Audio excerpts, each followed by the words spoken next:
Hello everyone, welcome back to my channel. If you're new here, hi, my name's Claire and this is Yoli.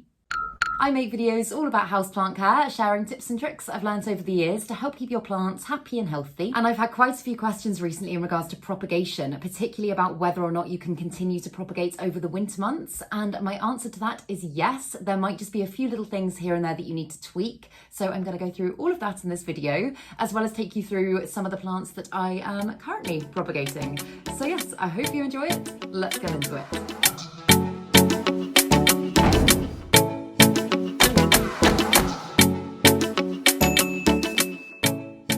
So outside of the growing season, a lot of people say that you should completely stop taking cuttings of your plants because their energy reserves won't be as great, the conditions won't be as good, and therefore your propagations are more likely to fail.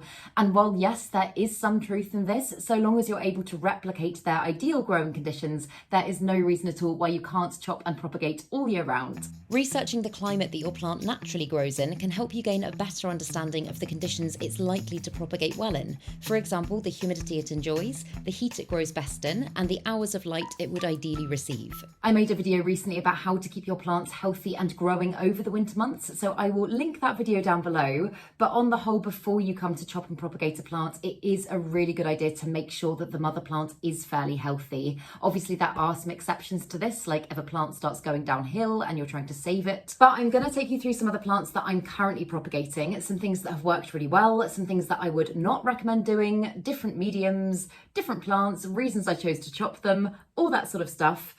So the first one is one that has probably been my longest ongoing propagation. It's a Sansevieria laurentii, and snake plants in my experience can be very, very slow to root. The majority of my succulents I do just tend to kind of chop and put in soil, and for some reason with Sansevieria, every single time I've tried to do that, just root them directly in soil, it's led to rot. So I did this one in water and it did absolutely nothing for about 4 months. And then I heard about this trick that I thought I would try and it worked absolutely amazingly. When you take a pothos cutting and you basically root it in water at the same time, because supposedly pothos cuttings as they root produce a natural rooting hormone. And that is the thing that I think really kicked this one off. And as you can see, oh, can you see? Now it is pretty much ready to be potted up. You may have heard of people adding willow to water propagations to help speed things up, but pothos for most people is much easier to get hold of. As it starts to root, it produces auxins, a natural hormone that slower rooting plants will absorb, encouraging them to root faster. And I have got another one here. And again, I've just whacked a pothos cutting in with this one. This was a philodendron that was taking, again, absolutely ages to root. It's just a standard heartleaf philodendron, and again it was in water for I don't know 5-6 weeks, absolutely nothing. And then I popped this pothos cutting in with it, and as you can see, although it isn't fully rooted by any means, it is now starting to do something for me, which is very exciting. I have also used rooting gels and rooting hormones and stuff like that in the past, and to be honest, I don't really bother nowadays. I'm just using the pothos trick and it seems to be working really well. But those are actually, oh, apart from one more, I was going to say those are the only ones I'm currently propagating in water. I have got one more that's in water, and I only actually took these cuttings yesterday. This is just, okay, what else I can show you? Autunanthera party time. It's a plant that I'm not massively keen on, if I've got to be honest, but one of my friends is moving house and she really wanted some cuttings, so I was like, I'll take some for her. They root really, really quickly. The last ones that I propagated in water, I think rooted within 2 weeks and were ready to be potted, which is absolutely insane. The one thing that you do just have to bear in mind with water propagation at this time of year when the temperature's lower is that plants are going to root so much slower in freezing cold water. So if you can keep your propagation somewhere fairly warm, then that is going to help to speed things up so much. If you don't have a warm spot to keep your propagations, seed starting heat mats are a really good option and tend to be fairly cheap to run. If you don't want to use a heat mat and choose to move your propagations closer to a heat source such as a radiator, just be aware that this can lower the humidity levels, which can also slow things down. But another one that I'm propagating is this beautiful variegated monstera cutting, and the reason I chose to chop this is because, as you can see, it is very, very white and it looks gorgeous, but because that leaf there is a completely full moon leaf, doesn't contain any chlorophyll at all, it just means that it probably won't last very long and the variegation of that plant isn't going to be as sustainable. That being said, its newest leaf there has got some green on it, so I think there is hope. But I can show you, oh, just behind me here, I can show you the plant that I chopped it from. So this at one point was all part of the same plant, and as you can see, this one's also got a really lovely balance of variegation, but it is a lot more sustainable. There is a lot more green on the leaves, and it's still got that gorgeous kind of marbled variegation, but by chopping it back, if this plant here does start to produce just purely white growth, then at least I know I've still kind of managed to save it, if that makes sense.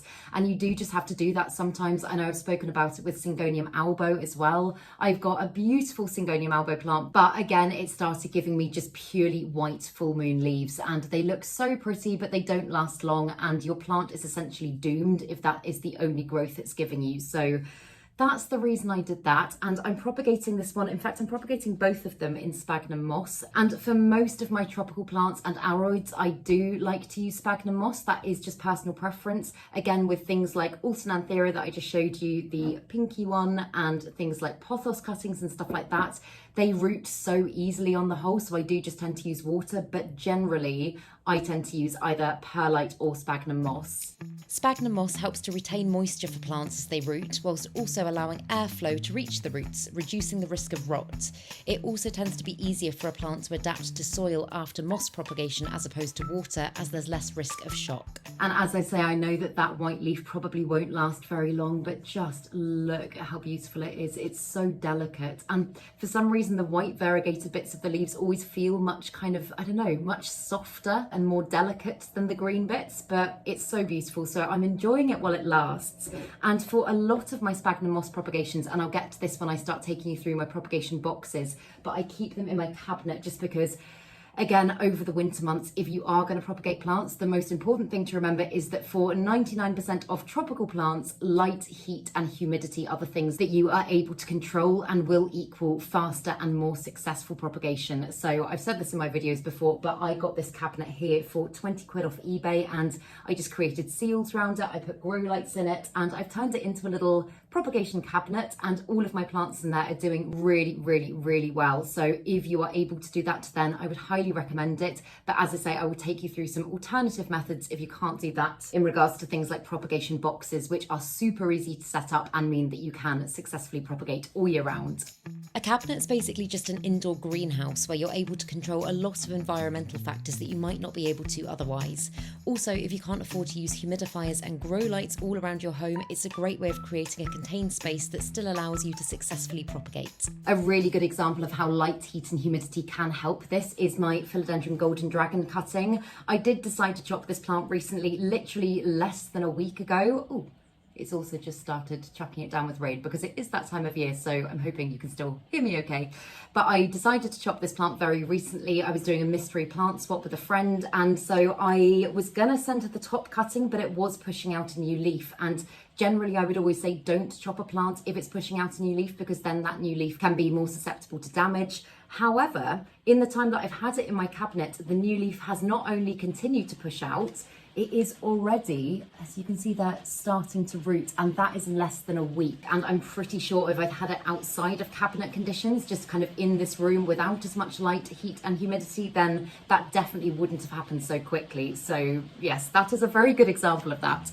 As I mentioned here, it's not advisable to chop a section of plant to propagate that's currently producing a new leaf, as it tends to need lots of energy and nutrients to help it develop healthily. Sometimes when kept in the right conditions, it can be successful without the new growth being affected, but if you're in any doubt, wait for the new growth to unfurl before taking cuttings. Oh my God, it is properly chucking it down. Editing Claire jumping in for a moment, just to say I'm aware that there's lots of rain noises and it is a little bit distracting. It doesn't carry on for the whole video and it does stop in a minute. And another one that is currently loving life in my cabinet is the Epipremnum skeleton key. I took a top cutting of this plant because As you can see, although that's a beautiful leaf, it doesn't have that iconic skeleton key kind of like form to it yet. I'll put a clip in so you can see what it looks like when it's mature, and oh my god, I just think it's so cool. So I thought I would take a top cutting, I thought I'd get it rooting in moss, pop it in there and see what it did. And it's already given me this new leaf, and as you can tell, if you compare it to the shape of that one, it is already starting to kind of form more of that shape if you look towards the end of the leaf. So I'm really, really hoping that once it's had some more time to mature in the cabinet setting, I get it on a pole and I put it up, then that might help encourage it to do that for me. Actually, by the looks of it, might not be too far off because it has rooted really, really well. Again, this is one that I only chopped and propagated and put in my cabinet a couple of weeks ago, and that is a couple of weeks worth of roots, and it hasn't been great weather, it's been cold, the central heating's been on, and there hasn't been as much natural light. So again, I know that if I hadn't had it in that environment, then it probably wouldn't have done anywhere near as much in the time that it has. And then I've got another cabinet plant which is in the very early stages of propagation, and there's not really a lot to talk about or show yet, but I just wanted to show you it anyway because it was a wish list plant that I have ticked off my list very, very recently in the mystery plant swap that I spoke about. This is a Philodendron Florida Beauty, and it's just absolutely stunning. I feel so lucky to finally own this plant. I've wanted it for absolutely ages. And as of yet, no movement, but it's only been in sphagnum moss in the cabinet for 4 days, I think. So I'll keep you updated with it, but I'm hoping, knowing how quickly a lot of my others have rooted in there, that in the next week or two that I might be able to start to see something. I'll let you know. It's important to say that until a plant has an established and full root system, fertilising is not usually recommended as it can overwhelm the new plant and send it into shock. For this reason, with most of the early stage moss propagations I'm showing you, I'm simply making sure to keep the moss hydrated. And finally, here is just an example of why you might chop and propagate a plant from a mother plant that is not healthy. This is currently a very sad little verrucosum cutting, Philodendron verrucosum, and the mother plant was just overrun with spider mites to the point that I was like, I'm probably going to have to chop all of her foliage back. She'd been very neglected, so I did take all of the leaves off, I treated the plant, and I took lots of wet stick cuttings that I've got in one of my prop boxes that I will show you shortly. But this one, although yes, it is technically spider mite free now, I'm not planning on putting it into my cabinet anytime soon. I want to make sure she's been completely isolated for, I want to say at least kind of 4 or 5 weeks before I take that risk, because obviously the only bad thing with creating a cabinet setup is if pests get in, they can infiltrate all of your plants very, very quickly. But this one, again, I do want to keep the humidity high. I want to keep the heat high as much as I possibly can. So I've currently just got it inside a plastic bag that I just kind of seal around the bottom, and it helps to kind of create its own little microclimate in there and does really good things for it. So fingers crossed for this plant. Hopefully the next time you see it, it will be looking a lot happier. But I'm just gonna wait 10 minutes for the rain to stop, because I don't know if you can hear, but it suddenly got very, very loud in here. But then I will take you down, I will show you my propagation boxes, my setup down there, how I'm going about things and things that are working. So yes, I will go make a cup of tea and I'll see you in a minute.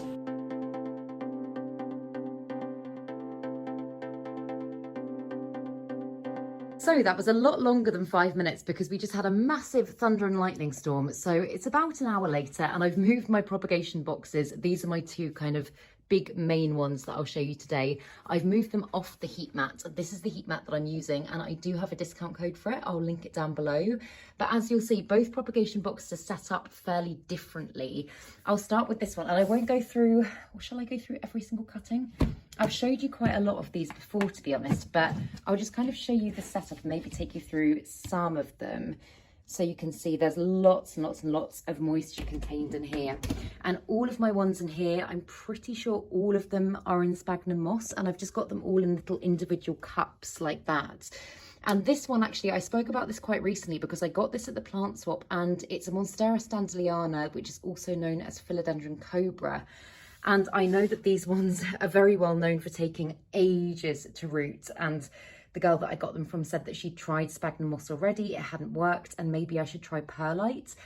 And just because I personally feel more comfortable using moss, I have kept them in moss. And although there's no movement on them yet, and I'm not expecting there to be, as you can see, all of the leaves have really kind of uncurled and they're looking a lot healthier. So I think this is kind of the best setup that it could possibly be in at the moment. And I'm really hoping that at some point it will start to root for me. And with these ones, oh, that was my knees clicking. Sorry, that's so gross. But with all of the ones in this box, what I've done is I've put them in damp sphagnum moss, and then I've just put kind of like a centimetre of water at the bottom there, which obviously kind of helps to increase humidity. But when they're on the heat mat, that just kind of, that makes all the difference. That really helps to not only keep things warm, but keep things really, really humid and gorgeous for the plants in here. As you can tell, they are on the whole all looking really lovely and conditioned. This one as well, this is a variegated Hoya Bella. It has given me some insane growth since it's been in here, and I know that one is a fairly slow growing plant. It's just absolutely brilliant. It's the same method I use for acclimating plants as well, but they do all seem to be doing very good things for me. Another one, my Skindapta Silver Hero, I actually had this in soil and I had it on a moss pole, and it wasn't doing a huge amount for me, but I popped it, I took it out of soil and put it back into moss just to kind of help with a little bit more root development. And it's been back in here for about a week. Let me just get it out so I can show you. Oh, it's been back in here for about a week, and I haven't actually checked. Oh, yeah.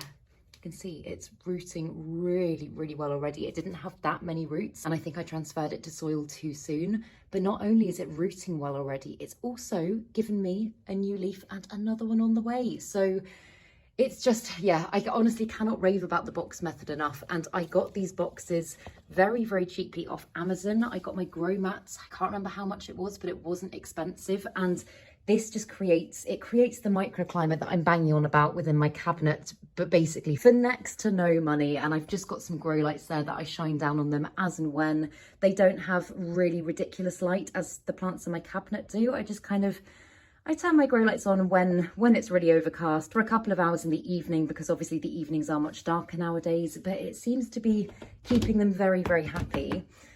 And then my prop box over here.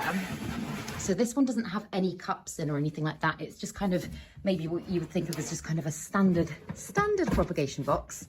But again, it is one that I'm alternating on and off my heat mat. And I'll take you through some of the things in here because I'm really excited about it. But I've just used sphagnum moss, Soil Ninjas live sphagnum moss and perlite for this one. And again, so far, everything is looking good. I've got a philodendron golden dragon cutting from the same plant that I showed you earlier in there, just because I couldn't fit it in my cabinet. I've got a Palynonia pulchra that I've been meaning to pot up for a while. It is really well rooted, but I just haven't got around to doing it. So it's not complaining about being in the box for a bit longer. So there it stays.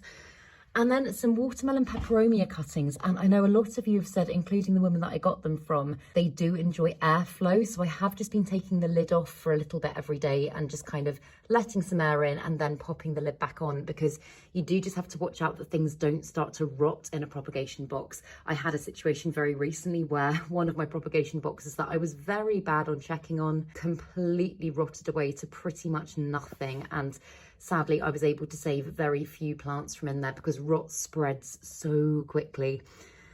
But then I've got a Hoya latifolia that I again got at the plant swap recently, a Hoya Welsh Mountain Zoo, which again is another plant swap one, variegated macrophylla, another plant swap one.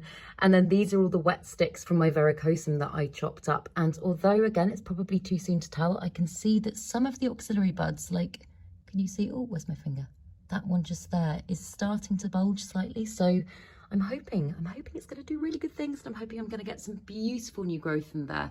But it's honestly the easiest thing to maintain in the world. All of my plants seem really happy in that situation. As I say, you can also use the plastic bag method, which is exactly the same as a box. You just use a bag instead, and that can keep plants really happy. But this is what I'm doing all winter for my plants, and I do hope to keep them all happy, growing and rooting in that way. And also, just on the note of propagation while we're here, because I ordered some plant cuttings, surprise, surprise, and they arrived. And this one, I'll put the name on the screen because I can't remember it off the top of my head, but it's obviously a Hoya. It could be a Hoya Shirley, but I can't remember. I ordered a few and now I'm going to stop, but I clearly have no willpower. I just got them into moss while I was waiting for the rain to stop. And then this is a true Hoya gracilis, because for absolutely ages I thought that my Hoya pubicalis Hawaiian was a gracilis, and ever since then I've wanted a gracilis. And then also finally a philodendron Florida green, because it's a plant that I haven't had and I have wanted for quite a while. So all of those are going to start the propagation process now. They are all unrooted. I'm probably going to keep them in a bag or a box for a little while and see how they get on. I would say cabinet, but it's so full in there now. I don't think until I move I'm going to be able to do much more in my cabinet. But I really hope that you enjoyed this video, and I really hope you found it useful. If anybody's got any questions or anything like that, drop them down below and I will make sure to cover them at some point. I will also keep you updated on all of the propagations I've spoken about in this video, along with any others that I might start, which is very possible, or acquire. It's always very possible with me. I have zero willpower. But yes, if you enjoyed this video, please make sure to give it a thumbs up, subscribe to my channel, have a lovely day, and I will see you in the next video.